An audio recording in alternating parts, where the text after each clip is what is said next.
Please do not be shy about sharing feedback. We will have CEUs that we will be awarding to individuals for sitting in on these clinics, and we'll be asking for feedback through surveys at that point.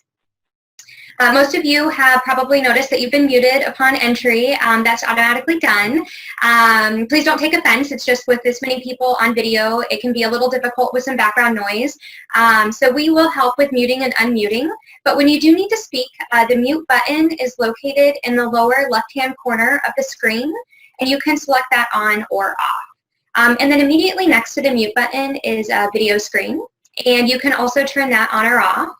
We do highly encourage that folks keep their videos on. We really feel that the experience is heightened when we can see all the participants and you can see each other. One of the things that we receive feedback from other clinics is that the participants are often connecting with one another outside of these clinics. And so we'll go through and introduce all of ourselves at the beginning, and hopefully you all will be connecting with one another and utilizing each other as resources in clinics as well. If you do have any issues, we put our clinic coordinator's phone number, Haley, at the bottom. She'll also put that in the chat box for you as well. So if you have any issues throughout this clinic, please feel free to give her a call and she will walk you through and help you with those IT issues. And then if you do feel that you would like some one-on-one time to individually test out any IT, for example, if you're not able to get your video or audio working for this clinic, we would be happy to set up an individual meeting with you and test out your connection so that you feel comfortable for the next clinic.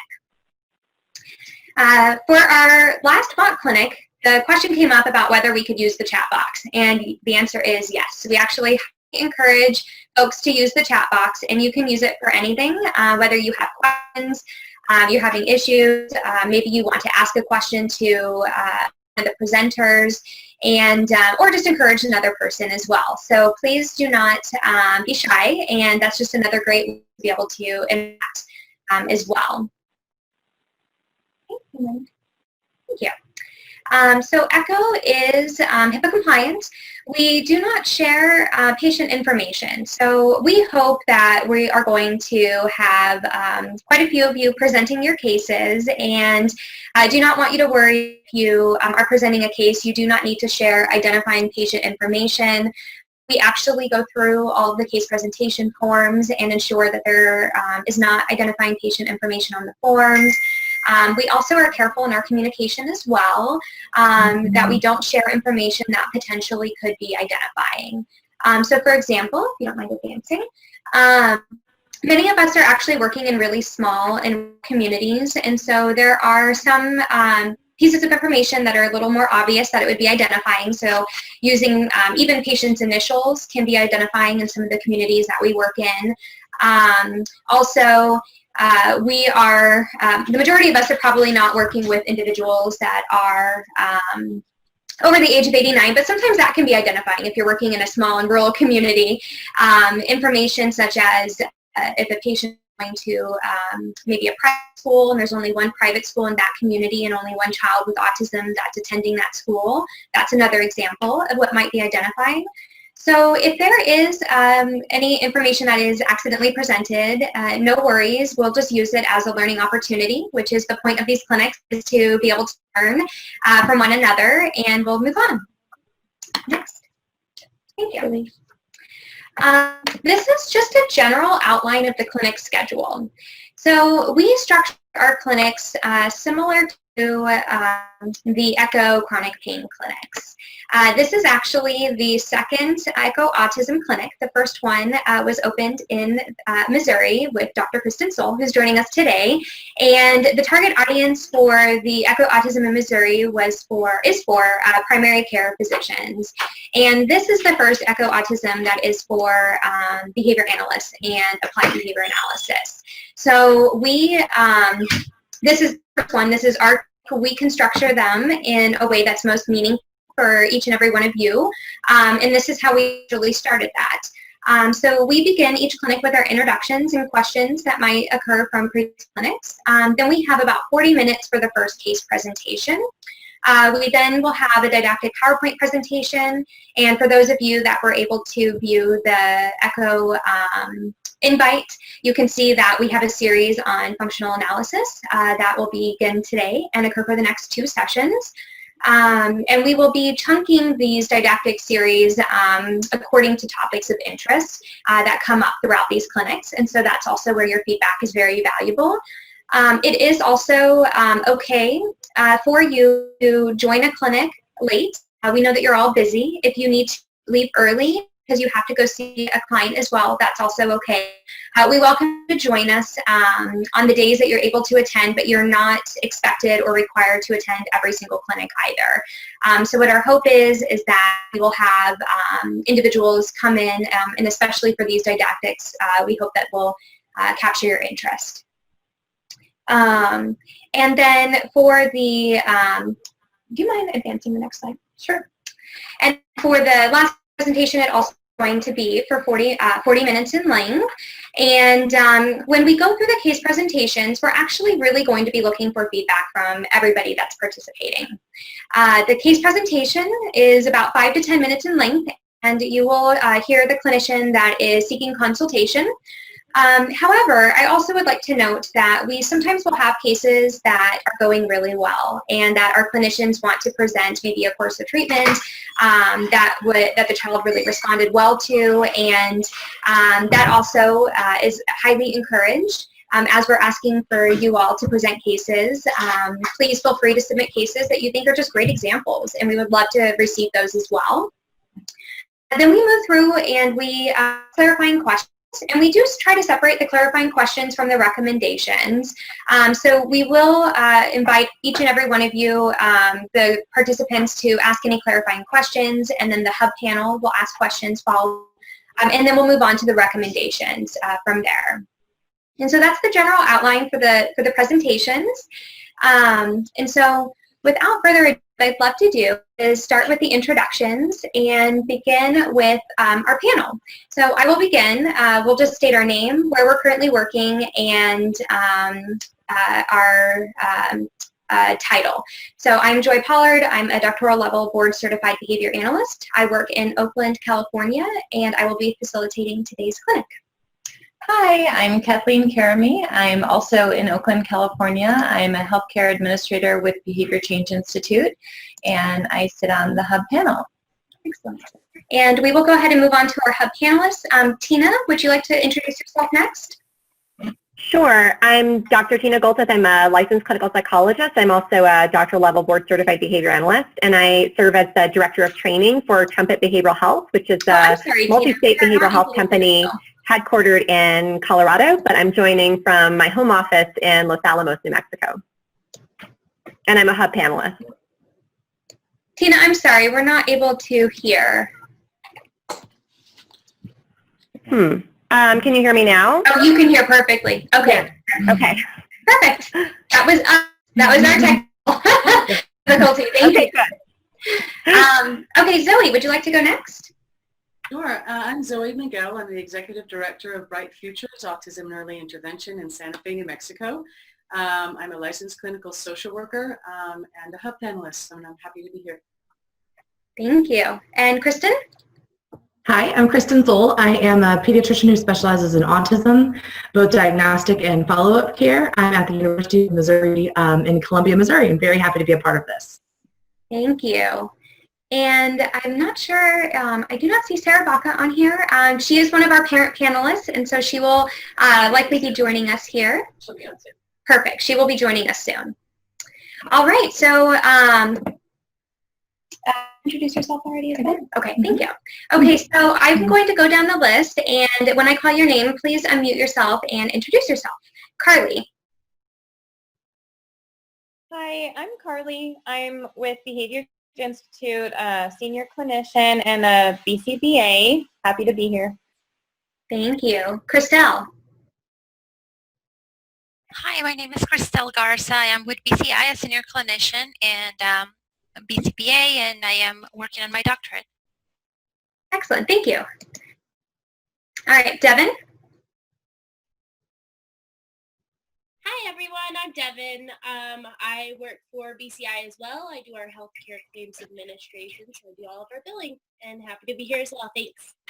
Thank you. Dr. Mansell? Yes, I'm Rich Mansell. I'm a doctoral level board certified behavior analyst and currently run an Autism and Behavior Analysis Research Institute at Louisiana Tech University, where I also have a clinic, but I'm looking to relocate to New Mexico soon. Wonderful. We hope to see you there then. Sarah? Hello, everyone. I'm having some technical difficulties with my video, so you guys can't see me, but I'm here in Albuquerque, New Mexico, and I'm a BCBA intern. Excellent. And Jessica? Hello, I'm Jessica. I work for BCI. I'm an administrative assistant, and I'm located in Alamogordo, New Mexico. Glad to be here. Thank you. Jolie?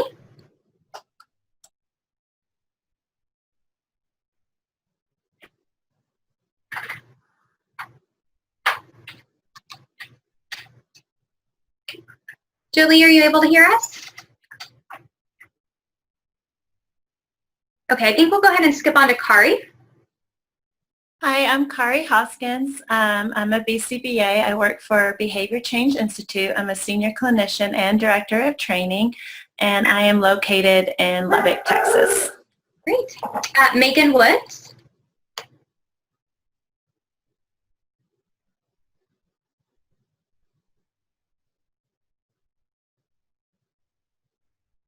Okay, we will go ahead and maybe try Kelsey. Hello, I'm Kelsey. I am located in Germany. Did it cut out? Okay, I'm located in Germany. I work for Behavior Change Institute, and I'm working on my BCABA. Great. Carla? Good afternoon. I am Carla. I'm located in El Paso, Texas, and working for Behavior Change Institute. And I am an RBT currently studying for my BCABA as well. Great. And Rebecca Kelly? She put in the chat box. Yeah. Oh, okay. It's too loud. Okay. Thank you so much, Rebecca. Welcome. We're glad to have you here. Kyle? Hello, my name is Kyle. I'm work for Behavior Change Institute, and I currently am pursuing my master's in BCBA through the University of New Mexico here in Albuquerque, New Mexico. Great. Nicholas? Hello, everybody. My name is Nick Orland. I'm in Lenox, Massachusetts. I'm a BCBA at Behavior Change Institute, and I'm currently working on my doctorate in applied behavioral analysis. Wonderful.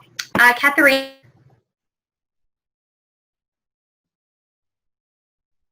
Hi, my name is Katharina Whittington. I work for Behavior Change Institute, and I am their health insurance specialist. Great. And I actually see that Sarah Baca, our other panelist, just arrived. Sarah, would you like to introduce yourself?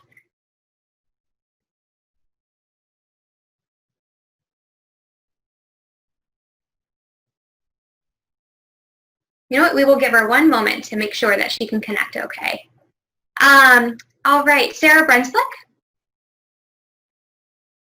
Hi, I'm Sarah. I'm with BCI as a clinician, and I'm a BCBA in Wisconsin, but I work in New Mexico. Excellent. Thank you. And then we have somebody, TAF 610. Not sure who that is. Hi, my name is Fran, and I am from Jericho, New York, and I am a BCBA. I'm currently not working. I'm a stay-at-home mom right now. Oh, well, thank you, Fran, for joining us. You're welcome. All right. So I believe that we had the opportunity to introduce everybody. And Sarah, I wanted to give you one more opportunity. Sarah Baca, I see that you are on, and if you're able to introduce yourself, please go ahead and do so now. Sorry, I was having connection difficulties. I could finally hear you guys. I can see you. anyhow, Sarah Baca, New Mexico Autism Society, and I am a parent to an 8-year-old child with autism. So I not only do I have a personal, story and connection to autism, but I also represent and try and help as many families as I can throughout New Mexico on their journey. Wonderful. Thank you so much. And did I miss anybody? You missed me, Joy. Should I introduce myself? Yes. Okay, great. So let's go ahead, and we've got 3 people that we missed. Monica, would you like to go first and introduce yourself? Sure. Hello, everyone. My name is Monica Mejia. I am a BCBA, and I also have a doctorate degree in neuroscience. And I'm a senior clinician for BCI, and at the moment, I'm located in rainy South Florida. Excellent. Thank you. Haley, can you please introduce yourself? You can come over here if you want. Hi, I'm Haley. I am the clinic coordinator. I am here in Oakland. I am next to Joy and Kathleen in the corner, but I will be in the chat box. If you guys have any questions or technical difficulties, I will be able to assist you. Thank you so much. And Denise. Hi, I'm Denise Weaver. I'm in Albuquerque, New Mexico. I'm a BCBA and work for Behavior Change Institute. Wonderful. Thank you so much. Is there anybody else that I had missed? And I apologize. Me, Joy. I was having some technical difficulties, but... Yes, Jolie. No. So I work at BCI as a behavior technician, and I'm also a BCBA intern. Great. Excellent. Thank you. Thank you. Wonderful. Okay, so we are up now, our first case presentation. Monica is the clinician that will be presenting, and she's actually presenting a follow-up case. She presented back in December during one of our mock clinics, and will be reviewing a case and the recommendations as well as what has occurred since then. So we will go ahead and share her case presentation form on the screen so that you're able to view. And Monica, go ahead. Okay, thank you. And hopefully you guys can hear me well. Just let me know. I'm at a Starbucks because there's been some tornadoes in Florida. The internet at home stopped working, so just let me know if you can't hear me. I'm hearing myself.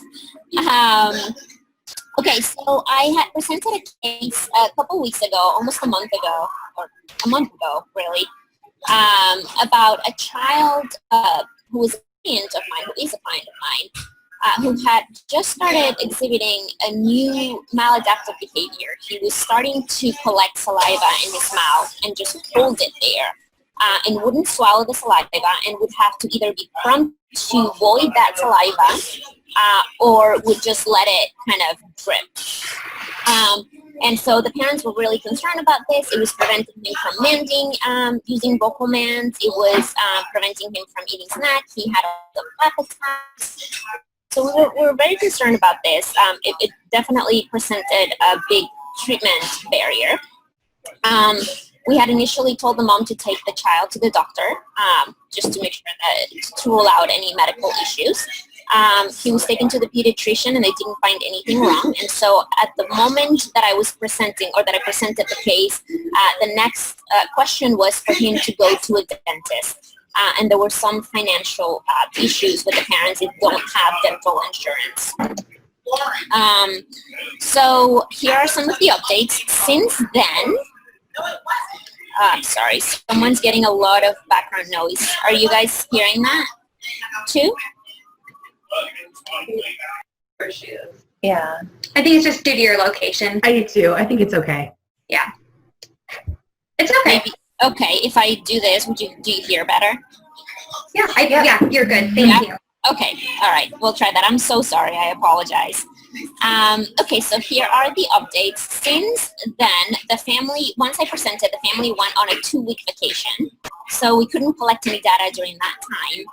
And as soon as the client returned, we had session maybe 2 or 3 days, and then the behavior completely stopped. So the family was able to take the child to the dentist.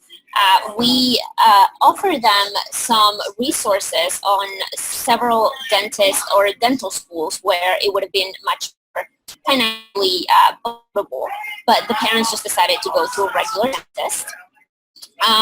The dentist actually sent me a very thorough report, a written report, explaining everything with the child, saying that there were no issues with gums, no issues with teeth, no new cavities, and they examined the throat and the tonsils, and everything was perfectly fine. So at that point, we were able to rule out that it wasn't anything medical or dental, at least not that, anything that was obvious to us. There were some other suggestions. They had, we weren't able to really contact the school. We didn't know if we had a release of information in place. We do have a release of information in place. We were able to contact the school. Mom was able to contact the school directly. We got his IEP sent to us with all the updates on everything. At the moment, Mom actually had asked me to please help her translate the IEP. The primary language is Vietnamese. So there's a lot of communication issues. And so Mom didn't really understand the IEP very well, so she asked me if I could translate it or put it into more simple terms. So I was able to do that, and we went over the IEP one by one. She was very appreciative. And also based on the IEP report and on parents, based on the parents' report and parents' request, we realized that they were working on brushing teeth at the school.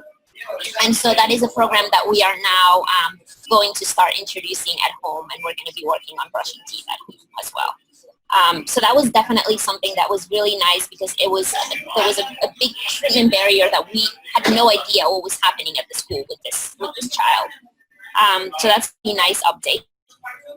The second update, the dentist was also wonderful. I've never received a report from a dentist before from any of my clients, so it was really nice to get a written report with everything, explaining everything that he examined and that he saw. So that was really nice. We were going to contact the primary care physician as well, just make sure that he had examined his throat and mouth perfectly fine, but then the behavior stopped, so we never really did contact him.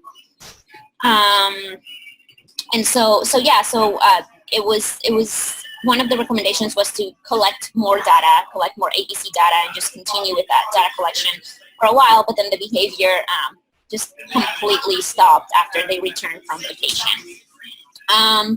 There was also the issue that the child had a reduced appetite. However, his appetite was normal. And then we had some other treatment barriers. The parent meetings have always been very chaotic. They have other kids in the house. It's a large household. So the meetings were normally via telehealth, and so you would have, the siblings coming and jumping on the parents and trying to type on the computer and yelling and screaming. So they weren't very productive. So one of the things that was suggested was to reduce the time of those meetings just to make it more productive. Just maybe 15, 20 minutes, see if the parents can dedicate that amount of time and make it more productive.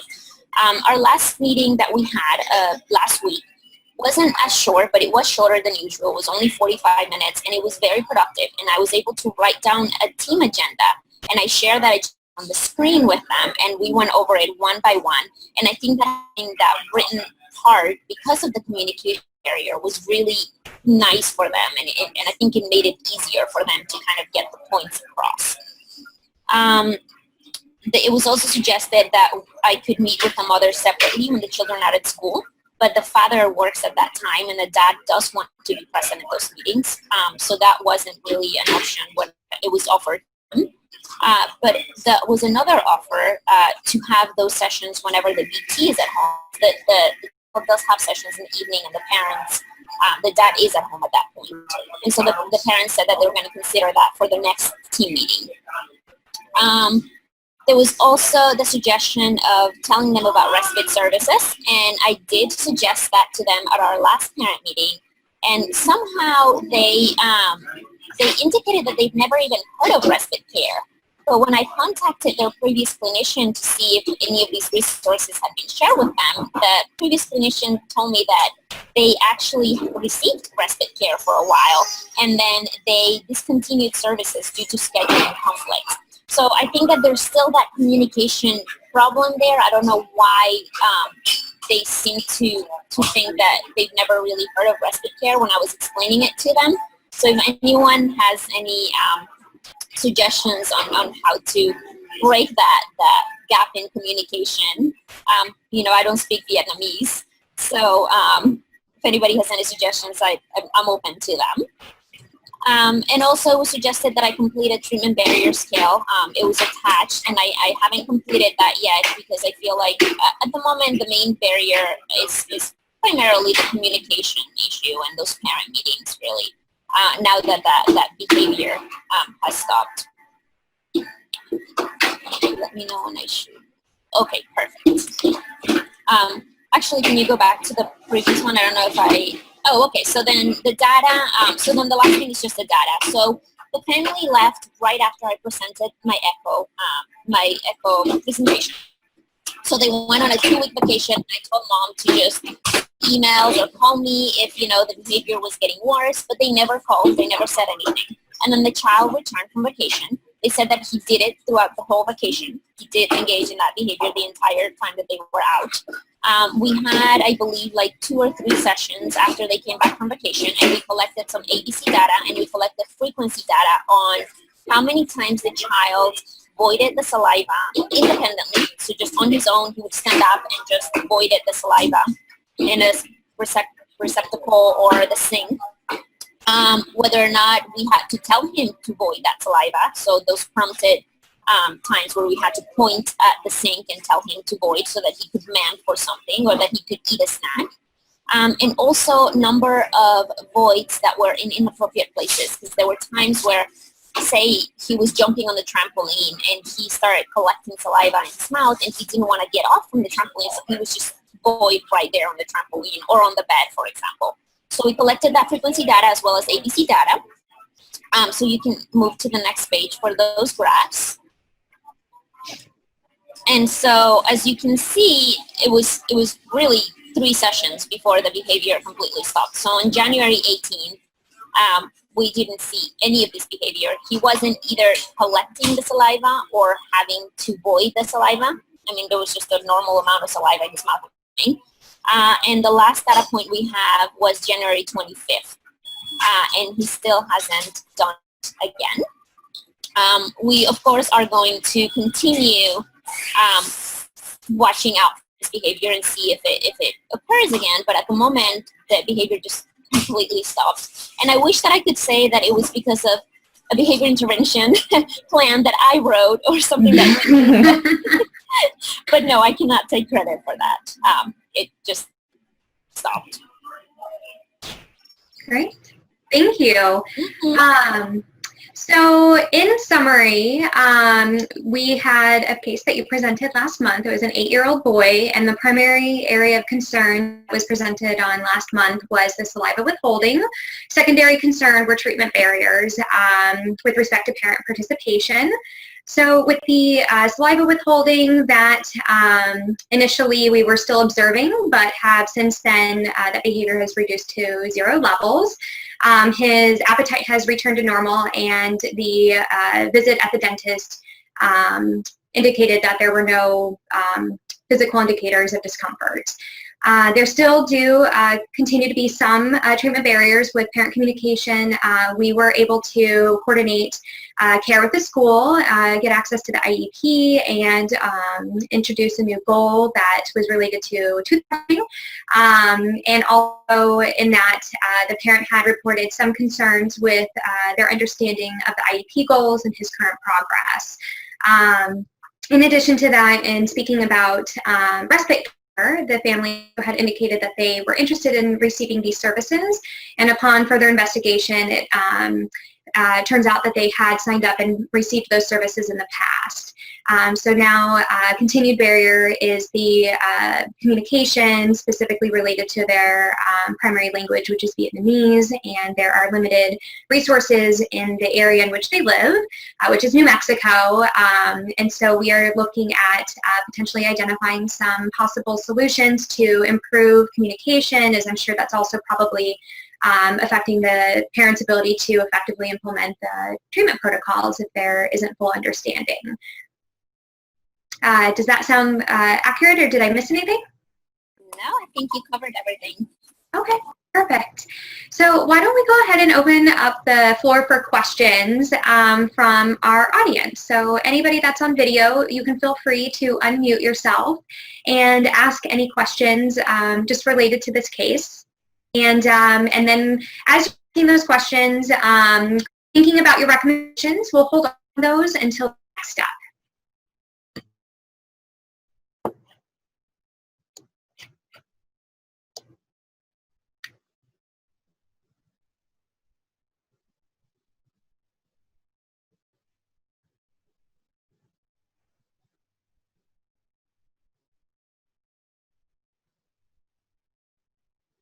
Not a single question this time, huh? We had so many last time. All right. Well, then why don't we go ahead and move on to our panel to see if our panel just has any clarifying questions. Tina, would you like to go first? Sure. I actually don't have any questions. It sounds like everything's just been going fantastically, and I concur with you to have a dentist to sort of go that extra mile. That's a rare thing, and my professional career, I don't know that I've ever reported a dentist like that. So I think it's great. I think it shows the power of just really good, skillful, professional collaboration. But no questions from me. But kudos to following up on the case. Creative problem solving.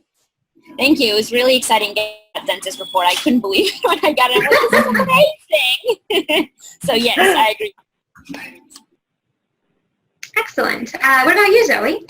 I had actually a question for you, Joy, or maybe Kathleen. Can we get, or can there be, so we talked about getting the dad and mom together during the day when the children were at school. Is there a way, if dad has access to a computer, that you could have mom, because it's telehealth, right? Mm-hmm. So they don't have to do the same, or at least that's my question, I guess. Yeah. That's an excellent question. Monica, do you, it is possible with the technology for them to be able to do so, and there would be nothing to prohibit that from an organization perspective. Monica, what do you think? That's a really good I never even thought of that. I think that's fantastic. Thank you so much for that idea. That's wonderful. I honestly don't know what Dad does, so I don't know if he would have the flexibility to do it while he's at work. But it's something that I can definitely bring up to them and suggest. I think that's amazing. Yeah. I know it's the wonderful use of this technology. It's sort of thinking outside the box. I would be very curious to see if that would work for them. That would be great. Mm-hmm. That was my only question. I'm thrilled. It sounds like so much happened between our last conversation, and good for you for reaching out to the school and to the doctor and to the dentist, and it sounds like all that information was very helpful. So wonderful. Good for you. Thank you. Nice. And Sarah Baca. Yes, can you hear me? Yes. Okay, so I was just curious about the respite option. The family said they had never heard of it. Was that followed up on providing them with the resources on how to get that and kind of maybe walk them through the process? No, I just heard back from the other clinician about the fact that they did receive and that they discontinued due to scheduling conflicts. Apparently, the hours that they were receiving through respite care weren't really worth it. I don't know if there was some sort of insurance issues or something, so apparently it just wasn't worth it to them. I haven't followed up with the mom and the dad. We do have another parent meeting scheduled for next week, and that's when I was planning on bringing everything up and sharing my screen with all that respite care information there. And maybe if they see that, it'll come back to them that they did receive the services. So yeah. Okay, awesome. I know that they can work with the respite providers on finding an actual provider that can really accommodate their schedules, because that's the whole point of respite. So maybe that can be brought up to them as well. I will do that. Perfect. But other than that, it's exciting to hear of his progress and how you guys are communicating with the family a little bit better, and seems to be going good. That's awesome. Yes, thank you. And Kristen. Hey, this is Kristen from Missouri. I'm the pediatrician. So first of all, amazing job. really exciting to see that this little guy's doing so well. I had a question for you. So have you reached back out to the dentist to let him know how much you appreciated the kind of explanation? No, I have not, but you know what, now that you mention it, I should probably reach out to him and thank him for that, because it was amazing to get that report from him. So yes, I will definitely do that. Thank you for that suggestion. Well, I know that was a recommendation, I kind of hit it in a question. But I did the reason I asked, though, sorry, the thing is that I think a lot of people that receive information like that from a dentist or a pediatrician or a specialist, they love it, but it really reinforces that behavior to the dentist or the specialist if they hear back how helpful that was. And I 100% agree with you that it's a super rarity that the dentist would go out of his way to send you that. And so certainly in the context of continuing to improve the kind of system that cares for these kiddos, I think that, even if it's just leaving a message with one of his secretaries or whatever that, hey, that was so helpful, could be huge. I'll save my other thing for later. Good job. Thank you. Hi, Monica. This is Kathleen from Oakland, California. And it sounds like you had a very successful attempt at care coordination with the dentist. And I was hoping you could share with everyone what steps you took to coordinate care and why you think it was so effective. Right. So right after our ECHO meeting, I had a meeting with Mom. It wasn't a scheduled meeting. I just told the VT during one of my overlaps, I said, can I talk to Mom? And I told him that it was really important that he did go to the dentist and that I understood the financial barriers and that there were several options. So I offered her those options about going to the dental school and everything. And then Mom said, you know what, I'm just going to make an appointment today. And I said, well, if you do, can you please let me know as soon as possible what he says? I really need to know exactly what's going on. And I think I just made it very clear to her how important it was to rule out medical and dental issues because of this behavior. And I think that because the behavior was really a barrier to treatment and because, it was happening so often. I mean, he was doing this all day long. I think that she really understood the importance of it. I didn't really ask for a written report or anything like that. I just told her to please get back to me with the very specifics of what the dentist said as soon as possible. And I asked her when the appointment was. She said she was going to make it for the next day, which she did. And then the following day, she just sent me the report. Wow. So it sounds like Mom also was the vehicle for communicating the needs and bringing that information back. That's incredible. I do have one question for everyone as a whole. This family I know in particular has a pretty rich benefit plan, and I'm wondering if anyone has ever been successful in getting translation services covered through health insurance.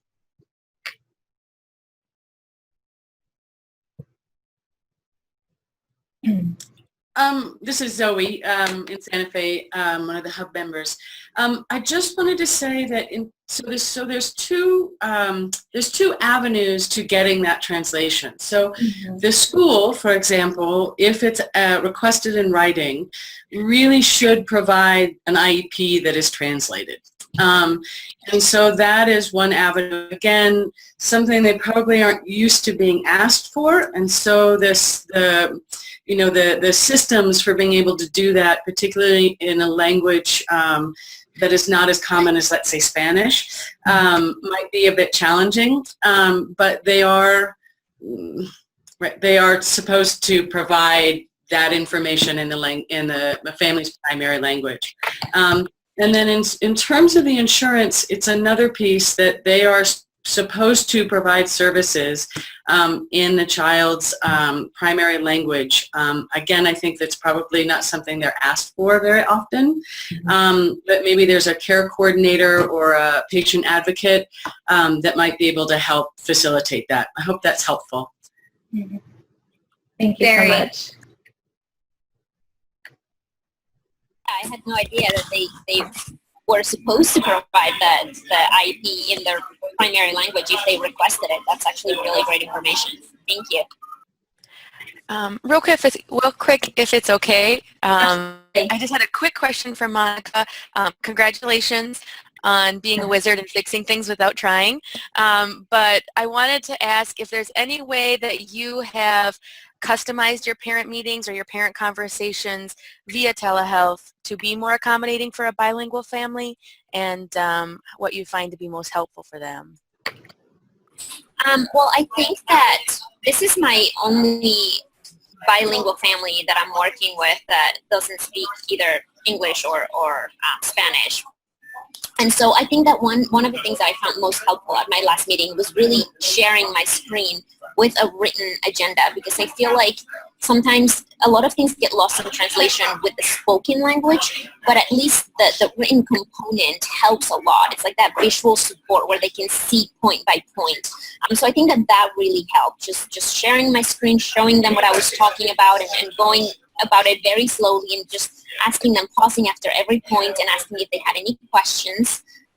And then just telling them that we could shorten the meetings too, that we didn't have to have the meeting for a full hour, so that they can really attend to those 30 minutes better than they would for a full hour with 5 kids running around and jumping on them.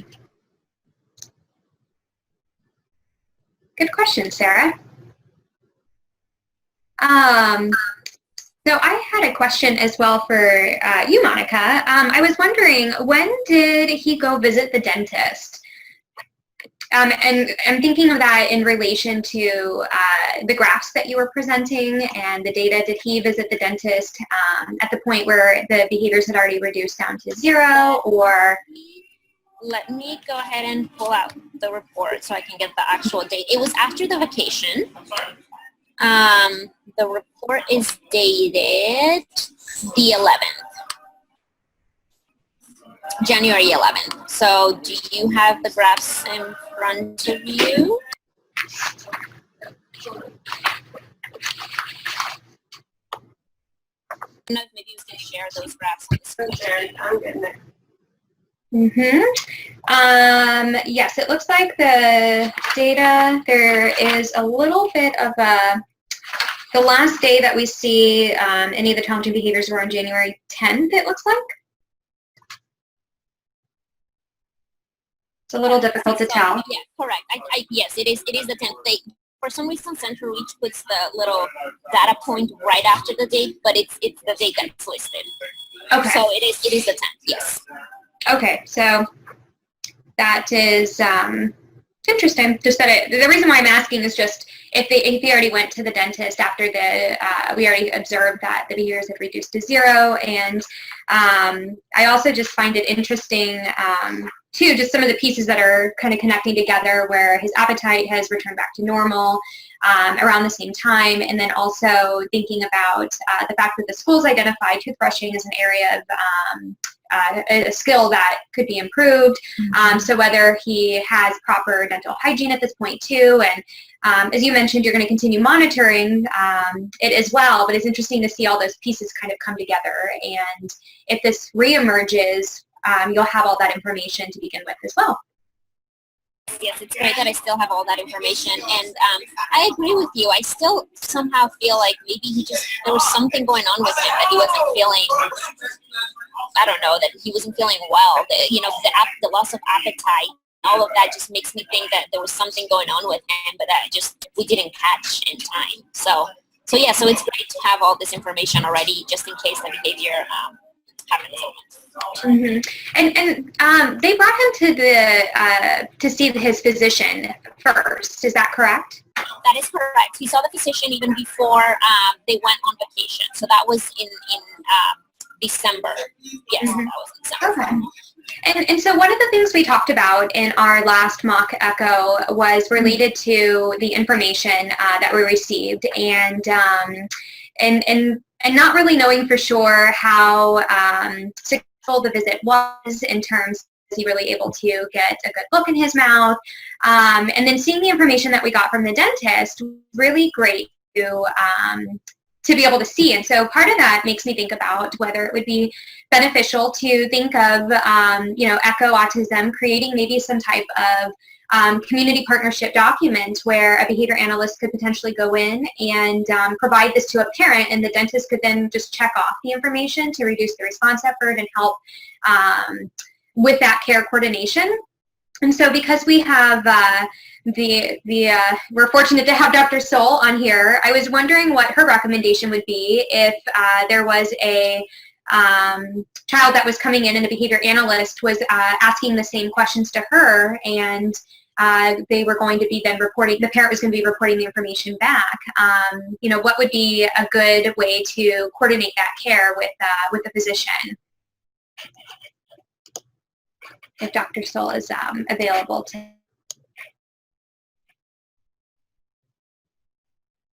I know that she had to hop off and join by phone for the last part of it, so I'm not sure if she is completely on. Okay, well, she comes back. What we'll do is I'll follow up with that question to her, and we'll include that in the written recommendations that you all will be receiving via email after the clinic. Okay, so those were my questions. So it seems like we've already started on some of the recommendations, which I thought were excellent. I agree with Nick.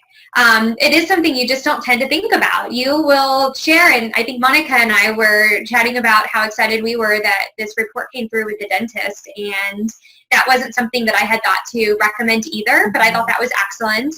We also have the recommendations to approach the school and ask for the IEP to be translated or let the parents know that that's a possibility.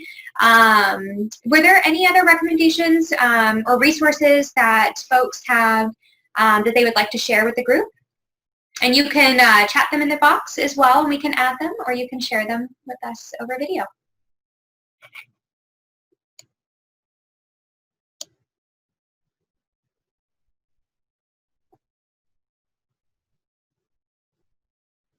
Okay.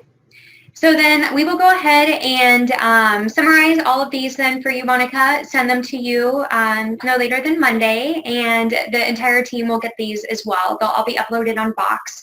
And if anybody has any issues, there is a link that will be included. You should be able to access all the information and download it.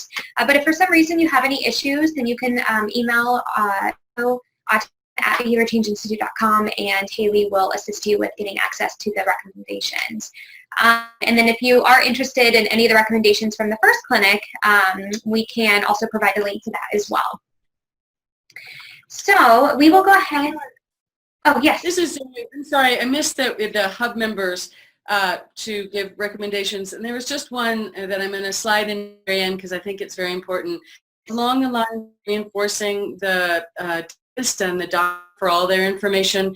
I think the parent did an extraordinary job, and I think as we're talking about sometimes how hard it is to engage parents and to have parents be very involved and feel like they are participating members of the team and that there is buy-in into the process. So I just wanted to encourage you, as I'm sure you probably have already done, is to really let mom know, what an impact her bravery in getting those things and approaching school personnel and that sort of thing, and her medical team for that information, how wonderful and helpful that was.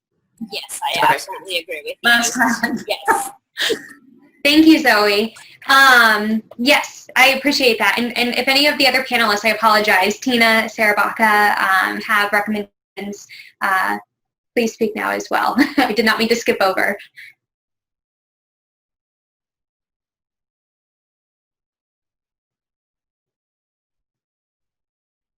There's some recommendations on the chat box, Joey. I don't know if you Yes. see them.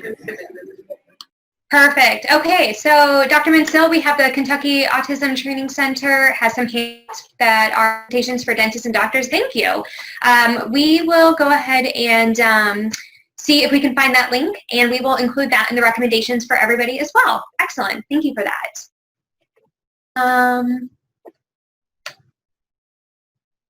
Perfect. And we also will include some other recommendations that are in here as well for the handouts. Great. Well, Monica, you did not only an excellent job presenting the case, but just an excellent job in the last month. Very impressive, and I think that this team has learned a lot just from the care coordination and the different ideas, and we really appreciate you sharing with us today. So thank you. Well, no, thank you guys. I got amazing recommendations from you, and I was able to coordinate a lot of things just because of what I got from all of you. So this has been an amazing experience, and I recommend this to anyone that has any cases that they're struggling with a little bit. It's been really, really helpful. So thank you. Thank you. Great. So we have our, oh, yes?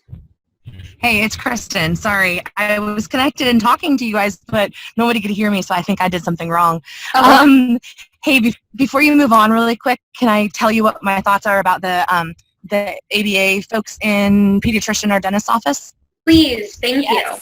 Yeah, sorry about that. I could hear everything. That was going to be actually my recommendation to Monica, was to potentially circle back to this little guy's regular doctor and share with her, and it doesn't even have to be a conversation. It could even just be simply mailing the dentist's report, because I know the dentist didn't send it to her or him, so that the next time this little guy has a similar issue, or maybe her next patient has a similar issue, then she might have some additional knowledge about it too. So the specific question, though, about what would it be like to help make things easier for the dentist or the doc is certainly a great one. I will say that we know for a fact that many children with autism don't have access to the same kind of, they're not as easy to evaluate. So even though he went to his primary care doctor, it's kind of hard to say, did they get in there and really dig around and make sure there aren't any, little sores in his mouth that could have caused it or not, just all kinds of things. And so I think anything from a behavior standpoint that you all can offer would be fantastic.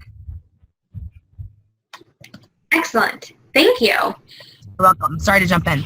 Yeah, no, I appreciate it. I wasn't, it's a little difficult to tell sometimes when people are able to hop back on, so I appreciate that.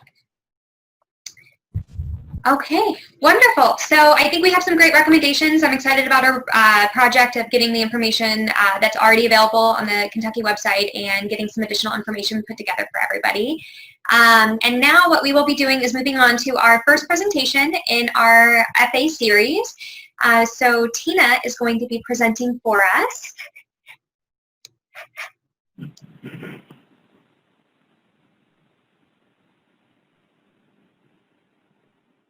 Waiting for the slides, so hopefully everyone can hear me. So as the slides are coming up, the didactic presentation today is really brief. I think, as Joy said at the outset, we're just going to do a quick 20 minutes. And the topic was picked based on some of the discussion we had from some of the pilot clinics where problem behavior was a central issue, and some questions came up about what the functional assessment process should really look like. And so for a number of you on the call who've done a lot of work, not just in skill acquisition, but in behavior reduction, you're probably really well versed with this, but we've got such a mixed group, and some behavior analysts who are just starting their practice and haven't had an opportunity to do a lot of functional assessment work, and some people who are in training. And so we thought this particular didactic might be a nice way to set us up for two additional didactics that specifically talk about functional analysis and modifications of standard FA procedures. So this is the teaser, or the intro, if you will, and I'll try to keep us on track. And Joy, you let me know if it looks like we're running short on time. And I think we're ready for the next slide. I just am required by my company to put up a quick image disclaimer. We do use stock photos in the presentations we craft for people just to make them cooler and more engaging, but the people in the pictures that we're showing you today don't have autism or any other physical, mental, or behavioral health condition. All right, next slide. So as a quick reminder, the functions of behavior that we know to exist include attention, tangible, escape, and automatic. And sometimes you'll hear people refer to these as different by different labels or different titles, but in a nutshell, that's what those are. And we know that problem behavior is maintained either through contingencies of positive reinforcement or negative reinforcement in relation to these primary functions. And one of the other things we know, as we talked about in previous pilot clinics, is that a behavior can be maintained by more than one function. And so it's important for us to think about what the function of the behavior is if we really want to design a function-based intervention. Next slide. So, as you guys know, in ABA, we care a little bit about topography, right? But that's really not going to get us to an effective intervention. It's the function. And it's sort of the essential first step in getting to an effective intervention. So that FA, or that functional assessment, really is the assessment process that breaks down the three-term contingency around the problem behavior, allows us to determine the antecedent events that evoke the behavior, and the reinforcing consequences that are maintaining it. So the whole process is what we often refer to as the functional assessment or functional behavior assessment. Next slide. So when we think about sort of the whole process and what it entails or what the possibilities are, they're numerous, right? We can do indirect assessment, descriptive assessment, or an experimental functional analysis, or any combination thereof. And we sometimes think about these as existing on a continuum. It's not a perfectly laid out continuum, but nevertheless, if you move from left to right, generally speaking, the ease of use increases, right? They're not so, it's a little easier to take indirect assessment data than to run an experimental functional analysis. But the payoff is that the precision of your data increases too, right? So put a little extra effort in, and the payoff is more precise data collection or more meaningful data collection that links to function. So next slide. So the big question is how we put those together to get to treatment. Right? And so let's talk about one option. We'll call this sort of method or option one. Next slide. And as we go through the options, I'm going to pose the question at the outset, sort of, is this best practice? Is this what we want to do? So one option, and we see this happen in our field of ABA, but then also outside of our field, is that folks do an indirect assessment and then use the data from an indirect assessment to inform treatment design and then ultimately implement that treatment. So as a reminder, the indirect assessment, when we talk about that, we're referring to assessment that doesn't involve direct observation of the behavior, right? It's one step removed. What it does involve is soliciting information from somebody else. So that might be interviewing a parent or giving somebody a checklist, teacher, educator, or maybe the PCP. But it's indirect in nature, and some folks adopt the strategy of taking that information and parlaying it into a design treatment. Next slide. So for indirect assessment, what could happen at that step might look like implementation of an unstructured interview, a structured interview like the FAI, which you may be familiar with, and we can provide full references to any of these if there's something that, that piques your curiosity or you're not familiar with. But most are pretty common on our field. The student-directed version of the FAI and so forth. For checklists, rating scales, questionnaires, those include things like the FAST or the QABF or the motivation assessment scale. So you've probably administered at least one of those if you're sort of working in the field. Next slide. So those are the tools. Now when we do this, I think there's some pros and cons to consider, right? The great thing about indirect assessment is that it's pretty easy. It doesn't take a lot of training to be able to go through a structured or unstructured interview. It doesn't take a ton of training to do one of those checklists or questionnaires and get it scored up and do the interpretation. And for that reason, we see it often used. We see it used by folks in school districts, and we see it used by behavior analysts and other practitioners. It can provide really great information for forming some initial hypotheses about a function, emphasis on the word initial. The cons, of course, are that we can sort of get it wrong at this stage of the game, right? That these indirect assessment tools are great for their restricted purposes, but they could incorrectly suggest an attention function because we often see parents or other providers or caregivers endorse attention because it's such a commonly observed consequence. But just because something frequently follows the occurrence of a behavior doesn't mean that it's what's reinforcing the behavior, right? So we have research data to indicate that we can sometimes miss the mark by assuming an attention function based on results from an indirect assessment. And I think the big takeaway is that indirect assessments are great, but in general, we have a notable body of research that tells us that they produce results that are just unreliable. So I think they're great for what they're worth, but we want to make sure that we're mindful of some of the limitations that these measures come with. Next slide. So what's the answer to the question, right? Is this the best practice recommendation for our field? No, right? It seems so obvious to you guys, and I can see some of you smiling because you know better, but we have people that for whatever reason, right, logistical constraints, or because they believe that they know the client so well and have engaged with them frequently enough that they have strong suspicions about the function of the behavior, that they do just stop here. So it happens. It happens even with the best intentioned folks. And but it's not to be done. It's to be avoided at all costs. We want to do more. We want to get more data. So we only want to use this model if we really have no other opportunity whatsoever to collect direct observation data. So go to the next slide. Because it does have merit, right, in the context of a broader process, I wanted to highlight a few tips for you guys. So for indirect assessment, if you have the opportunity to do an interview, choose structured over unstructured. That's always will keep you on track, keep you focused, and generally get you more good information to make use of for treatment planning. And we often, again, because we're trying to do things pretty efficiently, interview one person and stop. But really best practice is to interview, if possible, a second knowledgeable informant, and ideally choosing a second informant who is has a perspective of engaging with the client in a different context. So this may be a parent who's working with a kiddo at home and perhaps a daycare worker in a daycare context, right? And to interview them separately so that you really get their independent report. And so that would be another recommendation. And then lastly, I think the other trap that even really savvy clinicians fall into when we're doing our indirect assessment interviews is to assume responses. We'll get to a question on a structured interview and we assume that we know, and we'll sort of check it or fill it in or skip it. And I think we, of course, never want to do that. And if we're consistent in that practice, we will often be pleasantly surprised by what we learn just by asking the question, even if we think we know the answer. And take good notes. Next slide. So what are other options? Method 2 is what we're calling option 2. Next slide. So if we don't want to do what I just said, not best practice, is this best practice? To do that indirect assessment and then do a descriptive assessment or direct observation and then formulate our treatment.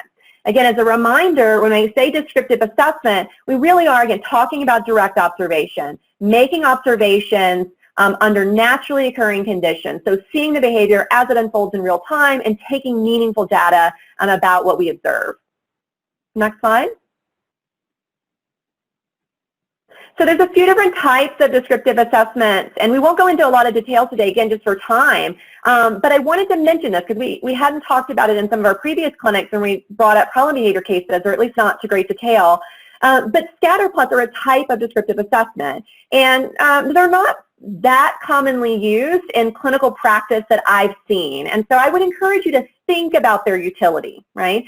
So these are great to determine if a behavior occurs more often in a particular time of day. And if you're not familiar with a scatter plot, you're basically taking the day, dividing it into blocks of time, representing that on your data sheet, and coming up with a coding system to use symbols to indicate when in each block the behavior occurred not at all, perhaps a little bit, or perhaps a whole lot. You're able to then look at that, analyze the data, and evaluate whether there's a pattern. If you're able to see a pattern, your next step is to figure out what's happening during that time.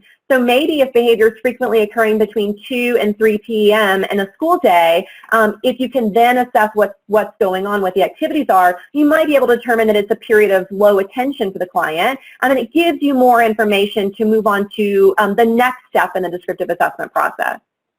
And so you can use that data to then consider taking ABC data during the times when the behavior is most likely to occur, giving you more for your buck for when you're actually sitting down to do ABC data, which brings us to the next slide. So ABC data. And I think this is another thing, thinking forward about the clinics that we have when you guys are describing the functional assessment process that you've done that led you to where you are and now you're coming to clinic to talk about your cases, letting us know. I did a scatter plot, I didn't, for what reason. I did ABC data collection, it was descriptive, or I used a checklist. Those things will help the hub panelists better support you, and I think help each other learn about what we're up to in our professional practice and what's working and not working. For descriptive recording, it's just as it sounds. You're basically writing down descriptions of what you see. So the person who's taking the data doesn't have a ton of support. It's usually sort of a 3-column data sheet, and you're writing down words or phrases, descriptions for the A, the B, the C, the antecedent, the behavior, the consequence. I think the problem here that some of you may have experienced personally is that if you ask people to do this with that kind of data sheet, if the data collectors aren't well trained, you'll often get back data that's highly subjective, and that could be a limiting factor. So you might consider that if you don't have time to train up your data collector, you might elect to do a checklist, right? And that just involves a structured data collection system. You've probably seen these because they're very frequently used, and you're just checking off those antecedents and consequences as they relate to the behavior. Next slide. So pros, right?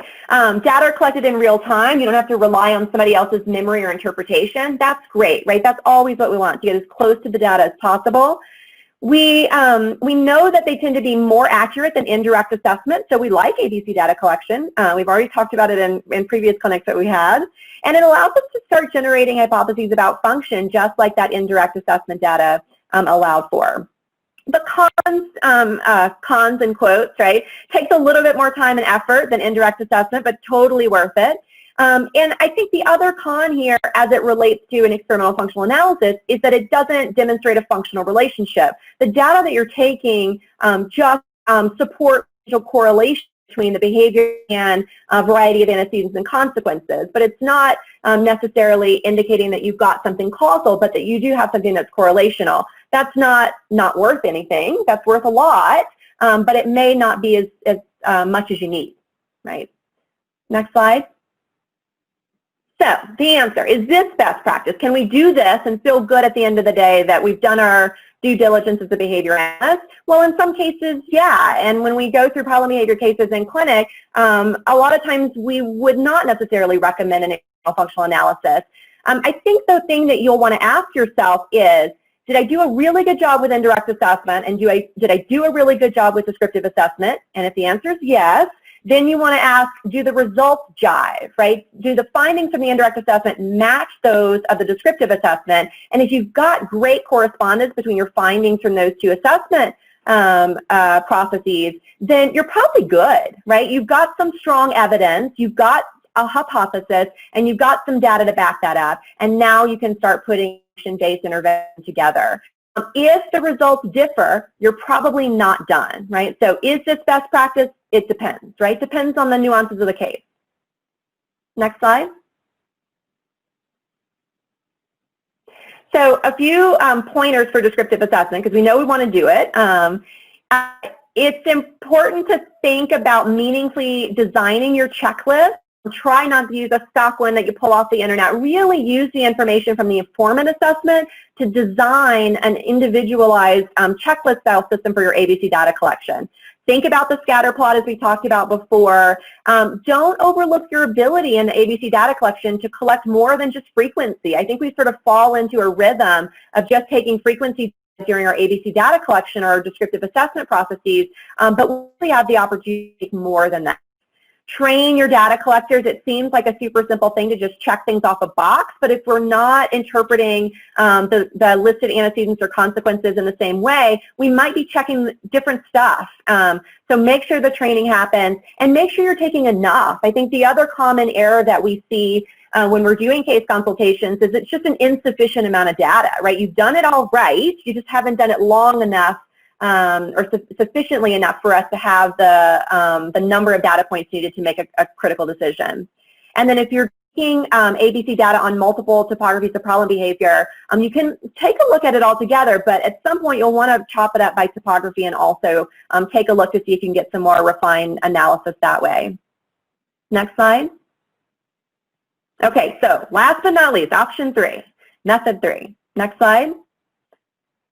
All right, so is this best practice, right? Indirect assessment to descriptive assessment to a functional analysis, right? And a functional analysis involves the manipulation of antecedents and consequences so that we can determine and clearly demonstrate their influence on the problem behavior. We often refer to this as an analog assessment because we're not collecting the data in the context of naturally occurring routines. We are creating an analog, tinkering around with things and seeing what happens, right? But doing that in a meaningful, strategic way. Next slide. So we are not going to go into detail about how to run a functional analysis today. I cannot teach you how to do that in the next 3 minutes.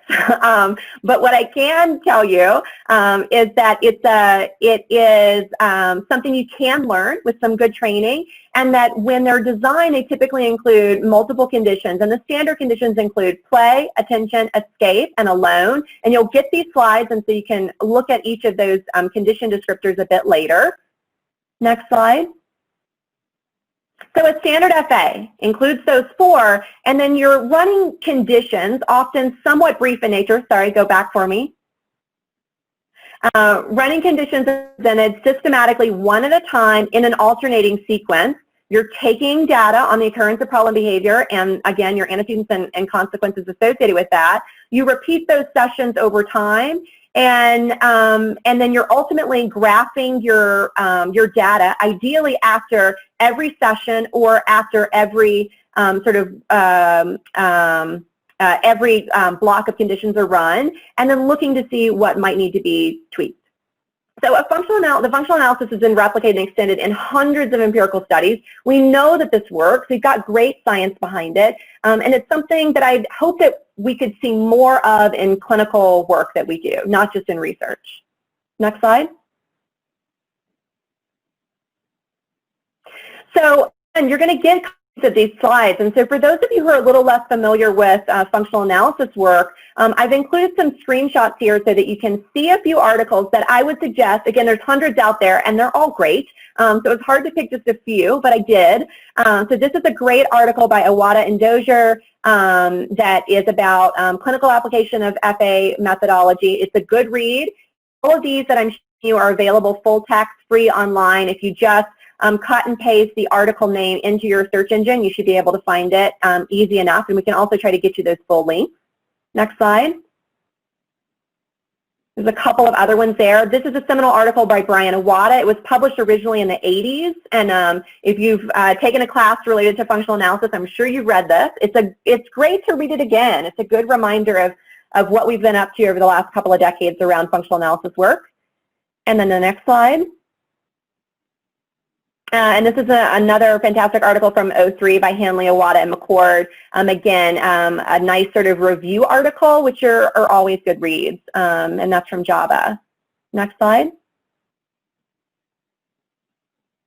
So, pros, right? Again, in future didactics, you're going to learn a lot more about variations of different FAs and why to pick which one for what circumstance.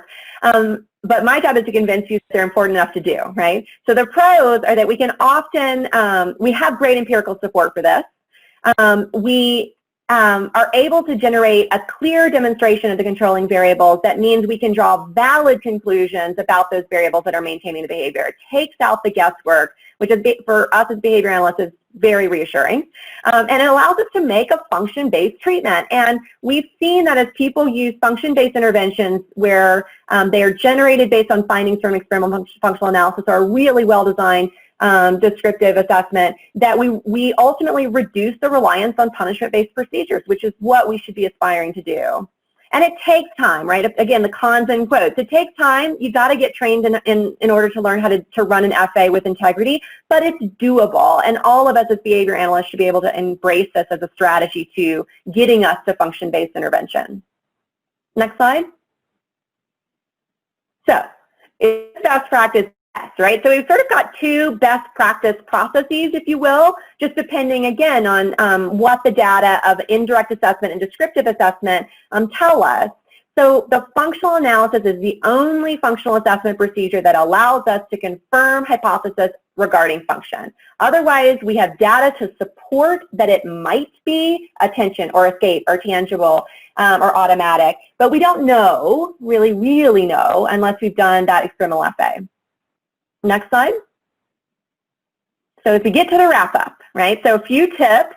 Again, the more procedural details will be included in future didactics, but as some practical implementation tips, I think we just want to make sure that we always get consent to run an FA, that we're able to talk fluently to parents about what an FA is. And so if you've never stopped to think, how do I tell a parent what an FA is, and how do I get their buy-in to that, do it. And if you work for an agency that doesn't sort of have a script or a resource for you, reach out to get that, because I think it can be really helpful, and it's not something that a lot of behavior analysts are explicitly taught to do, but super important to get parents to commit to this process with us. Put measures in place to make sure everyone's safe. Don't forget to establish termination criteria. You're going to run your FA, but you're going to stop your FA if X happens. Make sure you've got a good location. Make sure that you've designed your FA meaningfully. You haven't just picked up a standard cookie cutter FA protocol, but you've really used your initial steps of the FA functional assessment process to inform the design of your experimental FA. And run the other assessments, right? Everything you're doing in an experimental FA depends on how successful you've been at crafting those conditions. And so if you've picked the wrong reinforcers or the wrong type of attention or the wrong tangible item, you're not going to get where you want to be. And so consider the other assessments that will support the success of your FA. Next slide.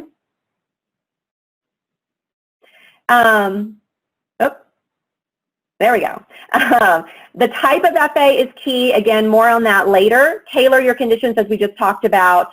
Order your conditions in a way that allows you to maximize the EO. Make sure everybody's got the training they need, and be open to changing your FA conditions, right? Follow the data. The other big clinical implementation issue we see is that people say, well, I ran my FA and it was undifferentiated, so I stopped, right? Or I ran my FA and X happened, so I stopped. Well, if X happens, or if it's undifferentiated, that's data. That's data to use to modify something to go get more data, right? So we're not done yet if that happens. Next slide. Okay, so takeaway points. 2 more slides, I think, and then we're done. So research compares findings from indirect and descriptive assessments, those first 2 blocks in that arrowed process, indicate that we do not typically find good correspondence with results from a functional analysis. So that tells us we should probably be doing functional analyses at least in some cases. And we want to be careful about which cases those are, but at least in some cases we got to go beyond those first 2 steps. And I put some references here. There's a great article there from Thompson and Iwata from 2007 from JABA that I would encourage you to read if this is an area of interest for you. Next slide. And then lastly, an FA, I think we sometimes think about a functional assessment as something we do and we stop, but we don't. We continue to evaluate what unfolds when we put treatment in place. And a good functional assessment is meaningless if you don't ultimately design a function-based intervention. So you can't just stop with great data from your functional analysis. You got to actually do something cool with it to help that kiddo out. Next slide. And I think that's it. I'm happy to answer questions. I know we're super short on time, and I rushed through that. But at least, hopefully, it's sort of got the intellectual juices flowing for the next couple of didactics that we'll have around functional analysis. Thank you so much, Tina. That was wonderful. I think we have time for a couple questions if anybody has any.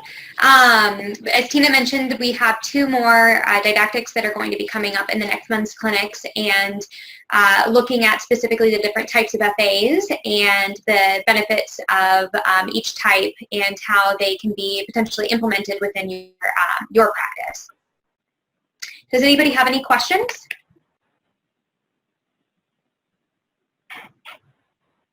You were just that good. Great. Well, feel free to email me or to email Echo. I don't have any questions, but I do, like something I see a lot of individuals when they're running functional analysis forget to look at in detail are those motivating operations, those EOs, because those are what's going to help lead you to how you design your conditions. Because sometimes you may run an attention condition that doesn't show up, but in actuality, they were wanting attention from certain types of individuals that they were in a state of deprivation for. Totally agree. Absolutely. Yeah, I think that's an excellent point. Okay, great. I always actually think back to a presentation that I think a lot of our interns that live in southern New Mexico were able to attend, where Brian Awada actually was brought out by Hearts for Autism. And in his presentation, there is a video in there specifically for an individual that was engaging in self-injurious behavior of eye poking to the point where he needed medical attention, but the doctors couldn't perform the surgery because he was just going to continue injuring himself. And the function was attention, oh no, I'm sorry, the function was escape, and it was escaped specifically though with anything that was related to medical questions or demands. And so they were placing demands, and he wasn't engaging in the behavior to escape, but it was only when there was a question related to a medical question during an office visit that would be asked during an office visit, for example. So I think that that really supports what both Tina was saying and Dr. Mansell as well, is just fascinating and just one of those, I think, really interesting cases and what we can learn from as well. And they used all that information that they gathered from their previous descriptive assessments to get to that point, to be able to modify it. And I'm sure they probably ran a more standard escape condition until they got to that point. So. Great. So we get to move on to our next case presentation, and that is going to be delivered by Sarah. And we are going to pull that up for you. Great. Thanks. All right. I will start by saying I am a BCBA that lives up in Wisconsin, and I work with BCI as a clinician. I have been working with this client for since this fall. He has been in our program for 11 months, it says, since March. This client is bright. He's 2.5 years old, but he has already taught himself how to read. So a lot of his communication skills have been acquired through textual prompts. Specifically, we're teaching him a lot of intraverbal statements and in the form of personal information questions. What is your first name? What is your last name? What's your mom's name? And he responds accurately with full textual prompt, and then gradually that textual prompt will fade to just the first letter, then maybe just an empty dashed line, and then eventually nothing. And he does very well with that, but the reason I am coming to you all today is because I'm seeing a real plateau in his progress in all of these language skills, because he is unable to discriminate between multiple trials of different questions, and he's not emitting spontaneous speech. Sorry if I dove too much into it. Let's see. You're doing excellent. Okay, let's see what I have here. In the second paragraph, I have an example of his spontaneous language. We have been specifically setting up in situation where we tell him, like, draw us a picture, and we want him to say, look what I did. So we say, draw a picture, he draws on a whiteboard, and then we hold up the textual cue, which he would read, and we would praise, and then we'd say, that's great. He worked on that for a long time without ever being able to proceed without a cue. And so one day his technician just informs me that now he just says, look at that, like all the time. It's not the phrase that we were working on, similar, but it is one of the few full or complete sentences that he uses spontaneously. He also currently speaks in third person. This is a big priority to his mom and dad. Some of the intraverbal skills, thanks Haley, some of the intraverbal skills that he has is labeling pictures. Who is this? Who is this? Who is this? So we are right now really working on who is this, and it's a picture of him. He says, that's me. Unfortunately, this is not really translating into him applying it into his spontaneous speech yet. And in addition, the last paragraph there on the first page, he just recently has acquired the skill of pretend play, and unfortunately he now pretends all the time, and he pretends to be Curious George. And so we've seen a decrease in his language as well, because he is oohing and awing like Curious George does. And Dad is concerned because when we correct him and say words, it effectively makes him stop pretending and use his language, but Dad's really worried because it also makes him hunch his shoulders over, hang his head, and respond with his words in kind of a shy or meek manner, and Dad doesn't like to see that demeanor, of course. I have a VB map that I updated for everyone to see. He has recently acquired, do we have a copy of that? Let me scroll down. There we go. So as you can tell, he's acquiring skills rapidly from all the different colors. Orange was his most recent progress report. I updated with some yellow for this ECHO presentation in particular. When looking at the different skills, I'm concerned that his intraverbal skills are actually not as strong as they're depicted in the VB map, simply because his who, what, and where questions are sort of a double dip. I hate to admit, but double dipping is in he was tacting verbs or nouns in an intraverbal way. So what is he doing? He is pulling or pulling a boat, and so I think in some of those areas his intraverbal skills are really not as strong as they look on the map. That's definitely the area I think that is lacking the most right now. You can go backwards actually, Haley. I can give a little background on the family if you guys feel like it's an all right time to give family info. I think one more, Haley.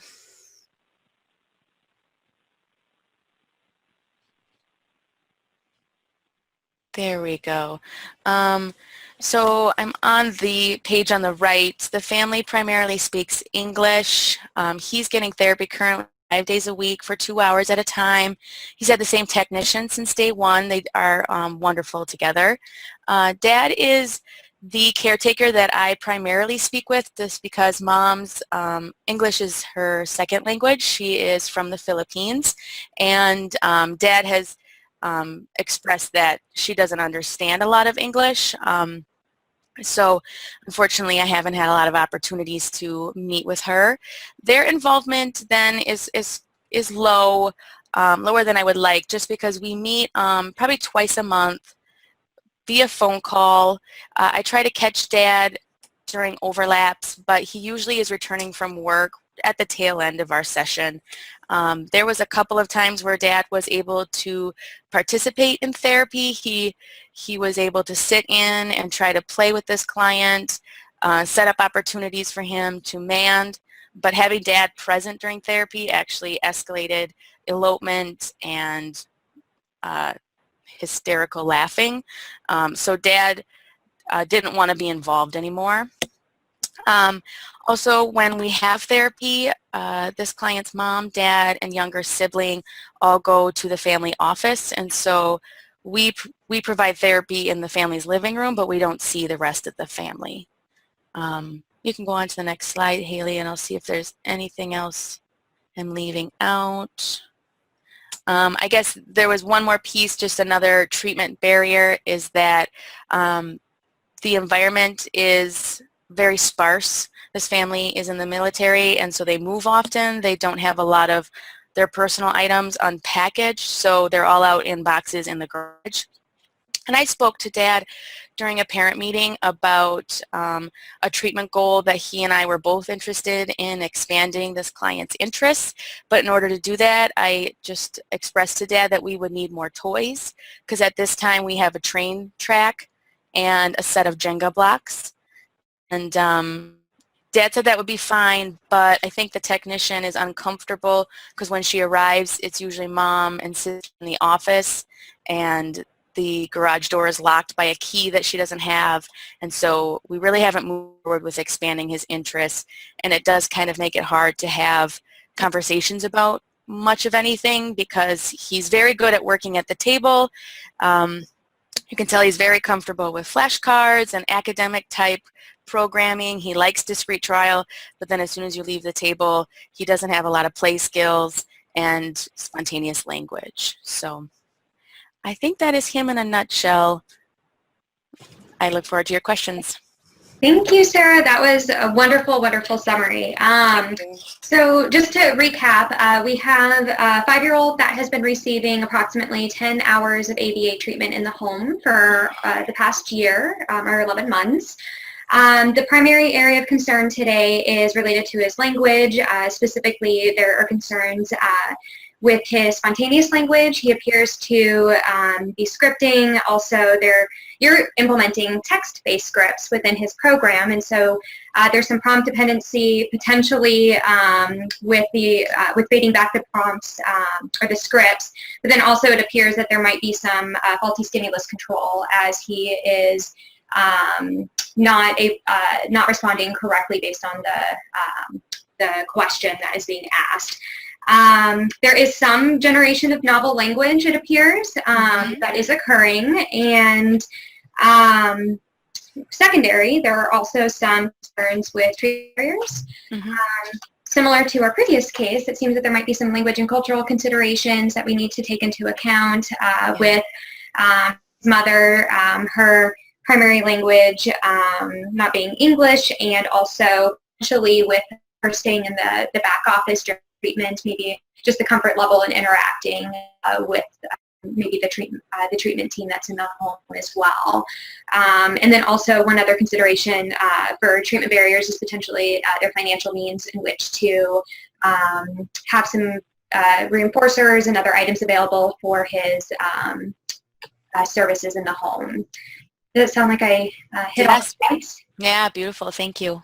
Okay, perfect. So we will go ahead and first move on to clarifying questions. We do have a couple people, I think, that might be joining by phone. So we'll go to phone, video, and then our hub panelists. So is there anybody on the phone that has questions? And some of the folks, I think, are on video and phone. So give that a second.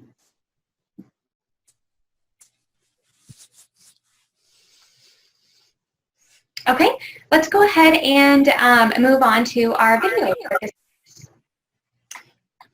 Hi, Sarah. It's Carly with Behavior Change Institute.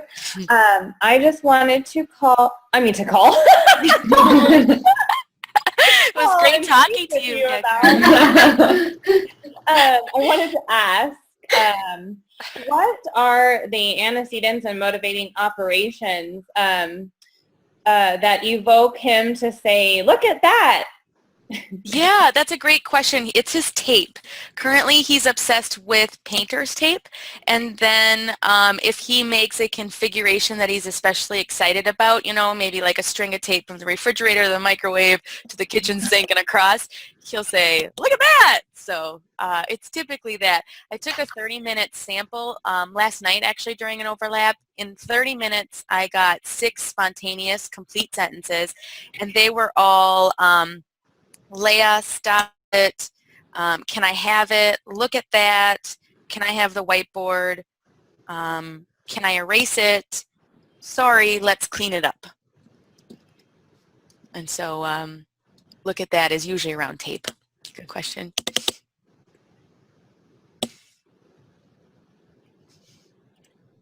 Great. And anybody that has questions, you can feel free to unmute yourself, just as Carly did. Sarah, I do have a question for you. You said the client is 5 years old? Mm-hmm.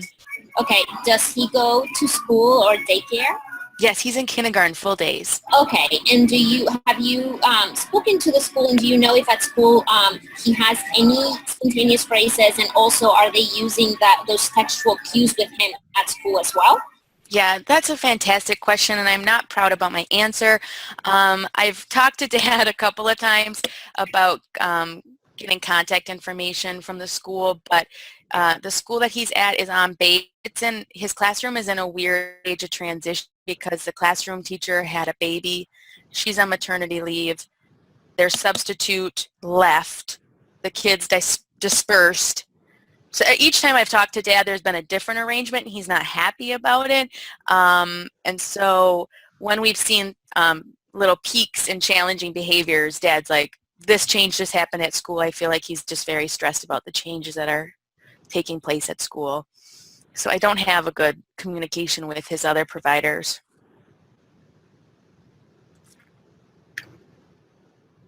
I have two questions. One is, have there been other stimulus fading methods you used other than just slowly having the letters go away one by one? And the other is there been any stimulus equivalents developed with any of his language? We've attempted other prompts. When we give a verbal prompt, he echoes it. And he does not like to be touched, so physical prompting of any nature hasn't been successful. So those are the alternatives that we have tried, and then I also haven't noticed any stimulus equivalents. Okay. Well, I shouldn't say that. He just started a new category, SD. Just last night we probed it. We were asking him, what food, or tell me a food that is red, and he successfully probed out of that target. So he was able to combine those skills. Okay. So with the textual prompting, you guys is only fading with the textual piece have been slowly removing letters versus having it change colors and then slowly fading lighter and lighter and going away? Right. No, we haven't tried anything with like the physical size, color, or any other features of the textual prompt. Right now, the technician is just resourceful and uses maybe like a Post-it if she has Post-it notes. And so the color varies just based on what she has available. It's not actually to cue him into anything different. That's a really great point, something to consider. I guess with the textual prompting too, I'm getting concerned because I don't want him to be confused because now he's got all these textual prompts across different programs, and so I could see how different colors at least would be easier for different programs because I feel like at some point he's just going to get confused too.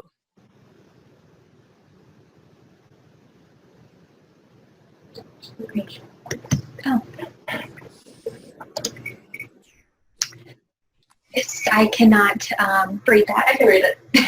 So Megan Woods has a question. Can you hear me okay, Sarah? I can. Mm-hmm. Okay, perfect. For teaching the skill of labeling himself, can you generalize it from labeling a picture of himself to labeling his reflection in a mirror? Yeah, that would be a fantastic idea. I know I can just hear the technician's voice in my head. We tried to work on some adaptive skills in the bathroom, and it really increased his silliness. I mean, we're not graphing silliness, but he attempts to escape and laughs hysterically whenever he's in the bathroom. Like, he's completely potty trained, but if we go in there with him, he must think that's really out of the ordinary. So I can hear her saying the only mirror we have in the house, but we haven't, well, long story short, we haven't tried a mirror. Right now, in context, if he uses third person, she corrects him and makes him repeat the sentence with I or me. But we haven't seen that really change his behavior. So thank you for that suggestion. And the second part of the question, can the clinician or the BT bring a game with them to play with the entire family and siblings to expand upon spontaneous speech in interaction in a more natural manner for the first or last portion of the session? Maybe advance something, a similar descriptive game. Sure. He has a younger sister, and we also, for the last 5 to 10 minutes of each session, she comes out of the office, and we're trying to get them to play. His program's called Tolerance of his little sister, because when they're in the same room, they get physically aggressive, and there's a lot of yelling at each other. So Mom says on the weekends even, the kids are kept in separate rooms typically. And so we don't get a lot of interactions with the whole family. If Dad comes out, he observes the session. But if we get his little sister, Mom and Dad stay in the office, and the technician facilitates those interactions. But it gets kind of crazy when the sister's in the same room. Great. So in the interest of time, to make sure that we can get to the recommendations as well, we're going to move on to our panelists. And if anybody does have additional questions, please feel free to put them in the group chat. And if we have time to get to them, we absolutely will do so. So Tina, would you like to go first? Sure. I have a question, so I'm going to try to be selective.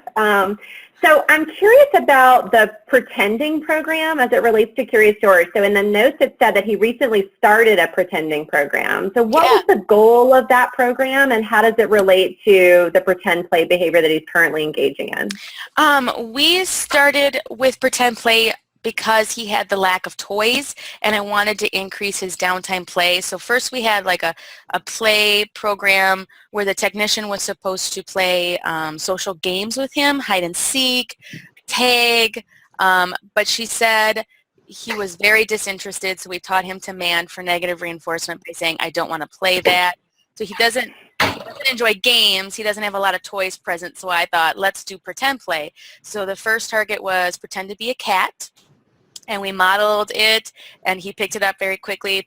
Be a horse, he got that very quickly, and now he's, it's kind of like we opened the floodgates, and now he watched Curious George a lot, and now pretends to be Curious George. And Gotcha. And I didn't quite give all the context I know we're supposed to. So part of why I asked is because I just got his play progression and sort of where you started with development of pretend play or symbolic play, and perhaps what some of his other pretend play skills supported. It sounds like he's got this to come online, but a little bit inflexibly, and so just curious about sort of the context around that. So that was the impetus for that question. I'd like to also go back to the conversation that you were having a minute ago about the prompting strategy you're using, the textual prompts, and you said that if you used a verbal prompt, he would echo it. And so I just wanted to clarify that. Is it the case that you haven't used echoic prompts for a specific reason? If the verbal prompt is designed to be an echoic prompt, then you would want him to echo that, right? And then put a prompt fading procedure in place to get rid of that echoic prompt, just as you are the textual prompt. But when you tried the echoic prompting strategy, did something else unfold that made that not a good technique? Makes sense. It does, yeah. Okay. I'm trying to remember, because I feel like this fall when I started with him is when we switched from echoic prompting to textual prompts, and I'm just not positive. I'm sorry, I don't have a great answer for that. That's okay, no problem. And related to that, can you tell me how the primary SE is being delivered? So when they ask the kiddo the question, are they intentionally emphasizing the part of the question to which he needs to attend in order to get that discrimination to happen? So what is your first name? What is your mom's name? That was something I recommended the technician. She says it doesn't seem to be showing a lot of effect to his. Okay. But yeah, we are utilizing it right now for rotating personal information questions. Okay. And then other sort of strategies on the antecedent side that you guys have used related to that. So I'm wondering if your requests are getting an orienting response first, so ensuring that you have his attention before that primary verbal SE is presented. And also, have you used any other antecedent manipulation strategies like high probability request sequencing or things of that nature to really kind of get him going?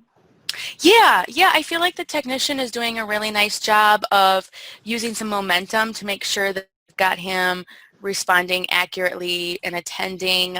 If she finds his attention dwindling, she'll ask him if he would like to take a short break, and he gets 15 seconds to take a short break from the table. He doesn't actually leave the table, but he might play with a piece of tape or something that he's interested in and then say, okay, and then they continue, and then, they'll use some momentum with some other responses before they start. Okay. I feel like she's fairly good at that. Great. Okay, last question, then I'm going to turn it over. So can you clarify for me the comment about him speaking in third person? And I know that you've got that strategy of articulating this is me when you show him a picture of himself, but can you give me an example of what he's saying in his speech that's particularly problematic? Is he doing pronoun reversal? Is he referring to himself by name? So Bobby likes Curious George, or me like Curious George. What exactly does it look like? Yep, he's using his name instead. So what's a sentence he might say? He might say his technician's name. Can you hand that to, and then use his name instead of me? Okay. Or can, I think the sentences I wrote down is, can I have it? But I've heard him before say his name, have the whiteboard, in like a questioning inflection. Okay, got it. Thank you for clarifying all that. I really appreciate it. Yeah, great questions. Thank you. Okay, let's go ahead and move on to Zoe.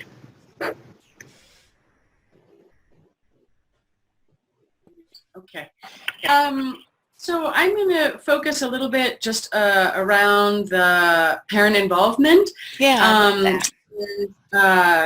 Just some questions around, so mom is from the Philippines, dad is from the States? Mm-hmm. Yeah? From Texas, I believe. From Texas, which I guess is its own state, right? But, and so I wondered when you talk to the family about expanding interests, what are the things, have you asked them, like, what are the things that they would like to see him doing? Like, what are the either play or activities? Have you explored that with them? Yeah, it was just during my most recent phone meeting with Dad that Dad gave the example. On the weekends, he set up his train track and he's playing London Bridges. So he's always building a bridge, singing London Bridges, but it's always London Bridges for hours. And I asked Dad what would I like to see him do instead, and he just said anything else. And when I said, are there specific toys that you got him maybe for Christmas that you would love us to teach him how to play with? And he said, we got him Jenga blocks. So we right away introduced Jenga blocks and how to play with them appropriately. This client already has an association with those blocks, that they are part of London Bridges. You know, he builds a bridge with them. And so we've kind of had to gradually get him to be tolerant of those blocks being used in a different way. But that was about the extent of what Dad said he would like him to do. Anything different. Anything different. And please, so I guess, so going back to the toy piece, I wondered if there was some way to, like, package the toys or make the toys manageable. Like it said in your notes that they just break everything, right? Yeah, and so that's been troubling. You had tried any other way of bringing those toys from the garage or any other kind of toy and into the environment? I haven't had a lot of success because I've mentioned a few alternatives to Dad, because in their living room, dining room area, I can see a refrigerator, and I said, well, how about we get a small box, maybe the tote that all of our program materials are in, and we store five toys in our tote, but we store it up on top of the refrigerator so the technician can get it easily. And he said they'll get to that. And it just seemed like each option I brought up, they'll get to that. They ruin everything. I feel bad. And they do. absolutely true. They do. Let's see. So socioeconomics is it, are meeting basic needs? Yeah. And the reason I'm asking, I'm trying to get a sense of kind of what their resources are, what their day looks like, Yeah. kind of what. I asked the technician that just recently, just to kind of gauge, because I was at the same place, like I couldn't really figure out where they were at. She says they have a garage full of very nice things, and we think that they're, economically fine. They just really have chosen to keep their home sparse because of the kids' destructive nature. They bought a new couch just to kind of highlight it.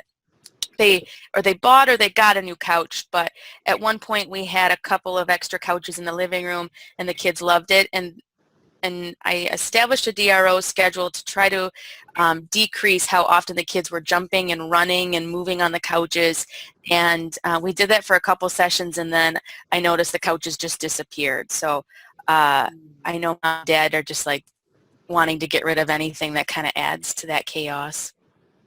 Yeah, and are they both on the same page in terms of boys and play? Is Mom are you able to get a sense of where Mom is at with that? Because she's there with them when he's home. She's there with him, right? I guess. I don't know. I haven't, unfortunately, I've had maybe one or two very brief interactions with Mom. So I don't know where her goals are. Right. And because we have about 5 minutes left, what I think would be useful to chat about with our group is, I think based on our previous mock echo clinics as well, we really have some cases that just have a lot of moving pieces. There's a lot of variables. We really want to address what the underlying theme is for this echo, which is care coordination, identifying treatment barriers, how do we assess it, and then how do we help connect the family with resources related to those barriers. And so what I would like to propose is that we continue with this case for the next clinic. And the next clinic is actually a follow-up case as well, which will report. And then what we'll probably do, because this is the first echo clinic for behavior analysts in ABA specifically, is we might modify our clinics to present one case and make sure that we're really hitting all of those pieces thoroughly so that people are walking away with some ideas on how to address these treatment barriers, because I know that there's some resources that are going to be available in the area that we would like to recommend, and also that might not only be available in that area specifically, but that would be applicable to other areas as well. So with that being said, I do have some of the recommendations that were already shared, and some resources for and some resources for reading as well. So if the participants would like to put those recommendations in the chat, we will have a preliminary recommendations that we'll send out as well. And then we'll actually dive into this further, because I think that there's a lot of great questions that are really coming around the language piece too, and in relation to, what is really controlling those responses right now, and can we potentially address those barriers as well. So that also is my way to entice you to come back in 2 weeks, that you see how this ends. The mystery unfolds. So if that sounds good to the group, please feel free to go ahead and put anything in the chat. If you do have other suggestions and feedback, we will be sending out the CEU survey. So please complete it, even if you're not going to be submitting for your CEU, just to share what you found the most helpful. And